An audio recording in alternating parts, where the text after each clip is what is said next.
Blizzard just dropped another 12 hero talent specs at once, and they've finally released the first set of talent trees for monks, so I'm feeling pretty jazzed.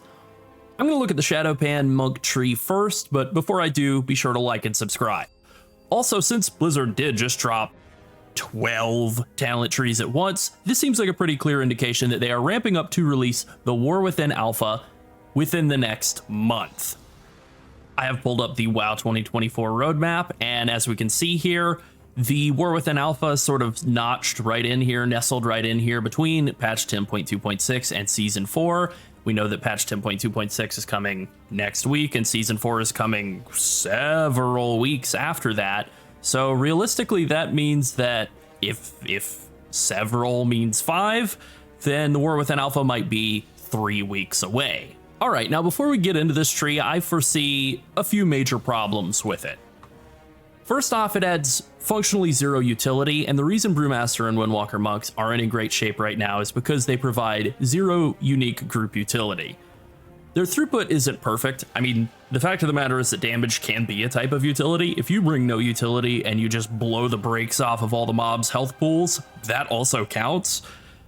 That could be buffed, and I think that is what this tree is going for. But the real issue here is that there isn't any sort of special utility, so if that works for a couple of months or whatever and then gets nerfed, now it's back to square one where we are now, where the damage isn't that great and there's no special utility that justifies bringing the class, even though the damage isn't best in slot. Okay, problem number 2. The unifying design of this tree is kind of weird. To put it flatly, this is a tree full of random crap.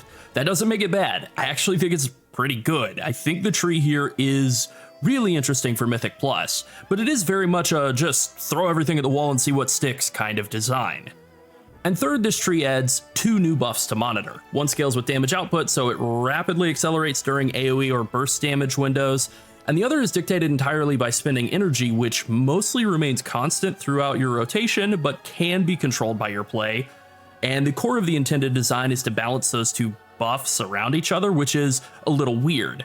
So far, the math on them doesn't come together cleanly, which means that this tree adds a lot of complexity onto an already complex pair of specs.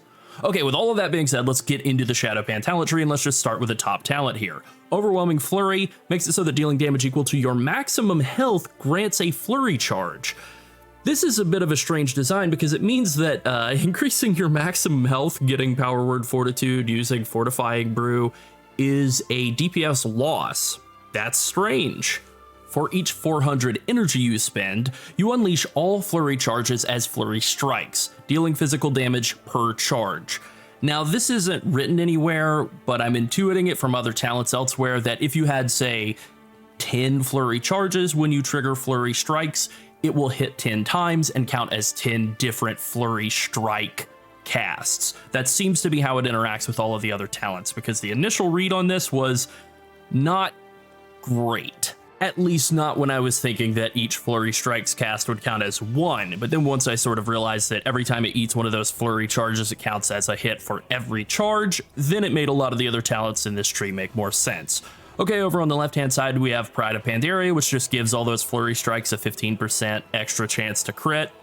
Not really anything complicated there. High impact, by comparison, makes it so that enemies who die within 5 seconds of being hit by a flurry strike will explode and do damage to un-CC'd enemies within 8 yards. So sort of a weird design here. You know, the thing with this, and I have made a whole sheet on how long I think it will take between procs. I think the estimation, because you don't use a lot of haste as a monk, so your energy generation at baseline is 10 per second.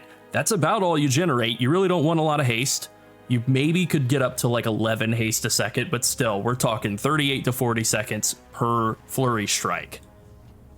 That means you're getting this proc every, 38 to 40 seconds. I don't know that exploding enemies off of that is really going to happen all that consistently. The potential for burst damage in AoE situations where you smash a bunch of enemies with flurry strikes and then they're all like corpse exploding sounds pretty cool. It just doesn't seem as likely, or, the stars kind of have to align a bit. Controlled Instincts makes it so that striking the same target 5 times within 2 seconds grants 2% haste. Haste isn't really a value stat, and notably here it says that these instances of this effect can overlap.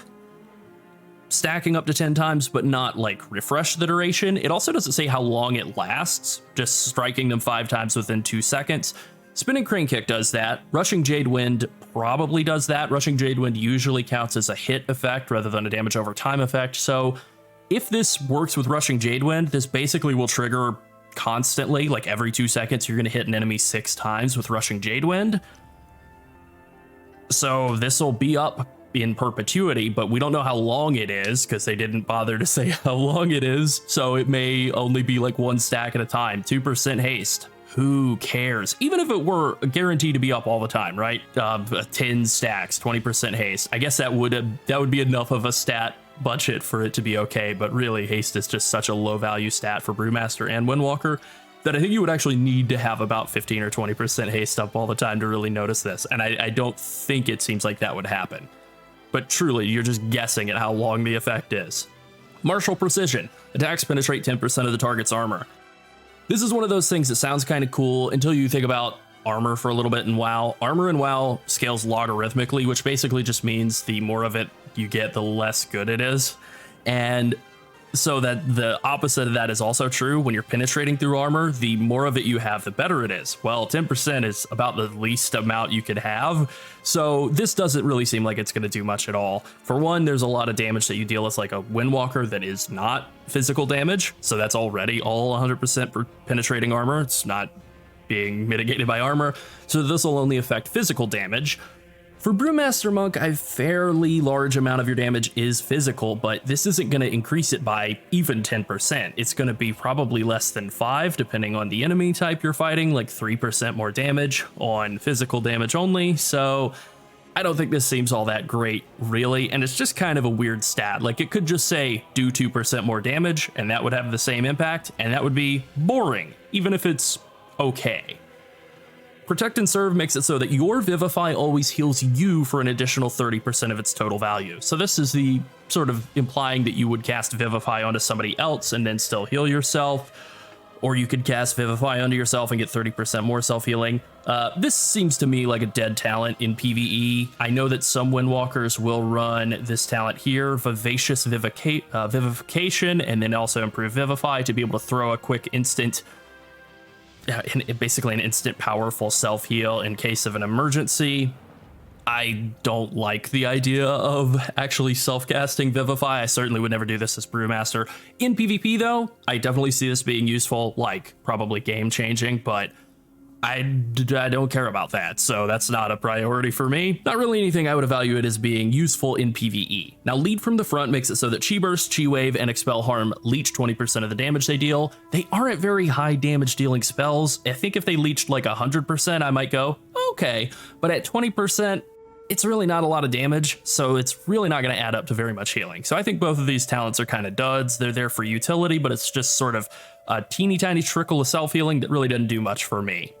1 versus Many makes it so that damage dealt by Fist of Fury and Keg Smash counts as double toward Flurry Charge generation. Now, Flurry Charges are the things that when you deal damage equal to your max health, you generate a Flurry Charge. And I actually cooked up a little sheet here, like I said, based on about how often you trigger that effect. As Brewmaster in single target with like high single target DPS, 95 percentile and up, parse kind of damage in a Mythic Raid situation with current relatively well-geared max health, you're triggering that about every 8.5 to 9 seconds in single target, and then in AoE DPS can fluctuate quite a bit, right? Depending on whether your cooldowns are up and your potions up and you have a triple pull or whatever, you might be doing 600,000 or 700,000 DPS in a really large scale pull. So you could be triggering the flurry strikes at basically every 2 seconds in those situations. And then in some, more slowed down cooldown, in between cooldowns, that sort of thing, you might be doing more like 150,000 DPS and triggering that more than every like 8 seconds. So I think on average, the high AoE DPS estimate would probably be around 200,000 DPS. I think that's reasonable. And that would be a proc rate of every 7 seconds that you would be triggering that. So with Flurry Strike's average cooldown being around 38 or 40 seconds, you're triggering the single target Flurry Charges, or you are using 4 Flurry Charges every time you use a Flurry Strike in single target, and about 5 in AoE. This talent, one versus many, also increases the damage of Keg Smash by about 30% and Fist of Fury by about 10% there. So just looking at kind of the amount of damage that you deal with Keg Smash, it's about 10% of your damage right now, which means that would only be about 3% more damage in the current state of the game. Now, obviously that'll change with the tier set going away. I think it could wind up being a little bit more of a percentage of your total damage, more like 5% more total damage out of that talent, which is okay, but still not huge. For Windwalker Monk, Fist of Fury is only like 10 to 15, about 13% of your total damage. So this is only about a 1.5% more damage multiplier, not that great. It does give you 13% more flurry charges or so I guess it's better, but it's not really all that huge. Okay, in the right-hand side of the tree, you have Whirling Steel and Predictive Training next to each other. Whirling Steel seems more like a PvP thing, or maybe like a Windwalker thing when you become injured, which I think injured, in my mind, injured is below 35% health, although that's not strictly defined in the game. You summon Whirling Steel, increasing your parry chance and avoidance by 15% for 6 seconds. Now, that could be useful for Brewmaster, depending on what the cooldown is. There doesn't say that there's one. Maybe there isn't. Maybe you just get 15% parry and avoidance all the time when you're low health, but I don't think so. Predictive Training, on the other hand, seems more useful to me for Brewmaster Monk. When you dodge or parry, which happens all of the time as Brewmaster Monk, all the time, you reduce damage taken by 10% for the next 6 seconds. That's crazy. That is basically up 100% of the time in Mythic Plus, just 10% damage reduction for Brewmaster. I see this talent either getting nerfed or Brewmasters being really, really good in the future because of this talent. All right, now let's take a look at Against All Odds, and this is really what made me rethink the way that overwhelming flurries, consumption of flurry charges work with flurry strikes. Against All Odds makes it so that flurry strikes increase your agility by 1% for 6 seconds, stacking up to 20 times. Now, if the idea here was that each time you trigger flurry strikes, you get 1 stack of this, there's no way that you can stack it up to 20 times. It's not even possible to trigger flurry strikes within 20 seconds of each other, much less 6. You know, so there would just be no way for that to work out.